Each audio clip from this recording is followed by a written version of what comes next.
দেশে কয়লাভিত্তিক তাপ বিদ্যুৎ কেন্দ্র থেকে জাতীয় গ্রিডে যোগ হয় প্রায় ৮,৪২৩ মেগাওয়াট বিদ্যুৎ। তবে পায়রা, রামপাল, মাতারবাড়ি সহ বড় বড় কেন্দ্রগুলো সচল রাখতে বছরে প্রয়োজন প্রায় ২ কোটি টন কয়লা, যার ৯৫% আমদানি করতে হয়। এতে বছরে খরচ হচ্ছে ২০ থেকে ২৫ হাজার কোটি টাকা বা $২ বিলিয়ন বেশি। বিপুল এই বৈদেশিক মুদ্রার ব্যয় কমাতে বিদ্যুৎ কেন্দ্রের চাহিদার ৭৫% কয়লা দেশীয় উৎস থেকে মেটাতে চায় সরকার। তবে প্রশ্ন উঠছে যে এই উত্তরাঞ্চলের উর্বর জমির নিচ থেকে কয়লা উত্তোলন কতটা সহজ ও সাশ্রয়ী হবে। সাদাত হাবিবি সেতু রিপোর্টে বিস্তারিত। দেশে আবিষ্কৃত ৫টি কয়লা খনির সবকটি উত্তরাঞ্চলে। তবে হাসিনা সরকারের ১৫ বছরে একের পর এক কয়লাভিত্তিক বিদ্যুৎ কেন্দ্র গড়ে তোলা হয় দেশের দক্ষিণাঞ্চলে। অর্থাৎ সমুদ্র পথে কয়লা আমদানি করে এসব বিদ্যুৎ কেন্দ্রগুলো চালানোর সিদ্ধান্ত ছিল তৎকালীন সরকারের। কিন্তু এত কয়লা আমদানিতে কি পরিমাণ ডলার খরচ হবে এবং এত ডলার কোথায় মিলবে সেই হিসেবই করা হয়নি। এছাড়া বৈশ্বিক অস্থিরতা, যুদ্ধবিগ্রহে কয়লার দাম ও সাপ্লাই চেন ঠিক থাকবে কিনা তা নিয়েও সঠিক কোনো পরিকল্পনা ছিল না। জ্বালানি এবং বিদ্যুৎ সরবরাহের বিভিন্ন জায়গায় যেখানেই ভ্যালু অ্যাড হয়েছে, অর্থাৎ ব্যয় বেড়েছে, সেখানেই লুণ্ঠনমূলক ব্যয় বেড়েছে। বিগত সরকারের এমন অদূরদর্শী পরিকল্পনার খেসারত দিচ্ছে এখন বাংলাদেশ। বিশ্ববাজারে কয়লার উচ্চমূল্য সহ নানা কারণে কয়লাভিত্তিক বিদ্যুৎ কেন্দ্র সচল রাখা কঠিন হয়ে পড়েছে। এমন বাস্তবতায় দেশীয় খনি থেকে কয়লা তুলতে চাচ্ছে বর্তমান সরকার।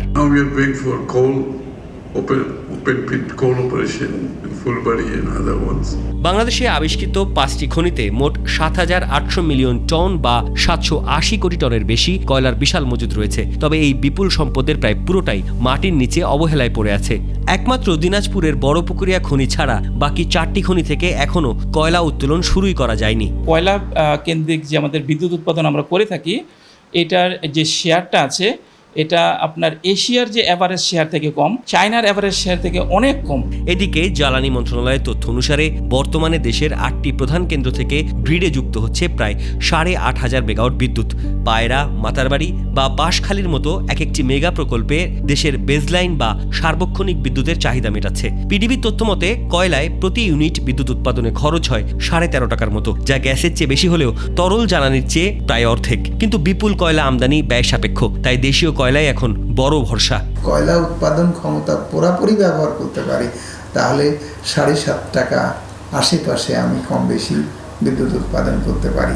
বিদ্যুৎ বিভাগ বলছে এই কেন্দ্রগুলো পূর্ণ সক্ষমতায় চালাতে প্রতি বছর প্রায় 2 কোটি টন কয়লা লাগে। শুধু একটি বড় কেন্দ্র চালাতেই প্রতিদিন প্রয়োজন হয় 12 থেকে 13 হাজার টন কয়লা, আর বছরে গড়ে অন্তত 25,000 কোটি টাকা খরচ হয় বাংলাদেশের। এখানে পরিবেশগত একটা বিষয় আসে, এখানে নানামুখী ঝুঁকির বিষয় রয়েছে। হ্যাঁ, কয়লা উৎপাদন করা যদি নিজস্ব সক্ষমতা যদি বাড়ানো যায় তাহলে তো বাংলাদেশের অর্থনীতির জন্য অনেক ভালো, কারণ ফরেন এক্সচেঞ্জ রিজার্ভ কিন্তু এতে অনেক সেভ হবে। কোলের রিজার্ভ অ্যাভেলেবিলিটি বেশি, জিওপলিটিক্যাল ক্রাইসিসগুলো কম।